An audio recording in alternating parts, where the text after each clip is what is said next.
అనుభవం ఉన్నటువంటి వ్యక్తి మిగిలిన వాళ్ళే చెప్తారు. మిగిలిన వాళ్ళకి వెనుకట్టుకుంటే మరి తెలంగాణ కట్టాలంటే వాళ్ళు ఏం చేస్తారు? మరి హక్కులు వచ్చేసి చెప్తారు కదా. అనుభవం మాకు ఉంది కాబట్టి మాకు నీళ్ళు అయినప్పుడు తెలంగాణకు రావు.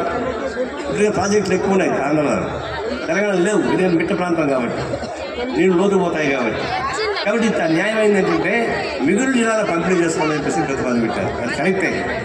మిగులు జిల్లాల గురించి మాట్లాడండి. అది వాదోపాదాలతో కుదరదు, స్టేట్మెంట్తో కుదరదు, తర్వాత పవర్ పాయింట్స్తో కుదరదు. మాట్లాడుకోండి అని చెప్తాం. కోర్టుకు పోయారు. మనం ముందే చెప్పాం కోర్టు పరిష్కారం కాదు. రెండు రాష్ట్ర ప్రభుత్వాలు కూర్చొని మాట్లాడుకోకుండా ఏ న్యాయవ్యవస్థ పరిష్కారం చేయదని చూసి ఛాలెంజ్ చేస్తున్నాం. ఖమ్మం జిల్లా మొత్తం ఎరిపోయిపోయింది, ఎర్ర సాయంతో ఎండిపోయింది. ఇప్పుడు చెప్పండి, చంద్రబాబు నాయుడు కమ్యూనిజం లేదా?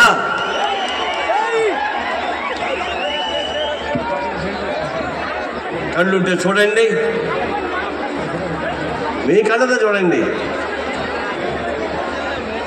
అంతేగాని నరేంద్ర మోడీ కళ్ళతో చూడబాకు. ఇప్పుడు నరేంద్ర మోడీ కళ్ళజోడు పెట్టుకొని తిరుగుతూ ఉన్నాడు ఆయన. అందుకే చెప్తా ఉన్నా, ఈరోజు అంతర్జాతీయ స్థాయిలో టెర్రరిస్ట్ కానీ క్రిమినల్స్ కానీ ఉండడానికి దానికి ట్రంప్ ప్రధాన కారణం.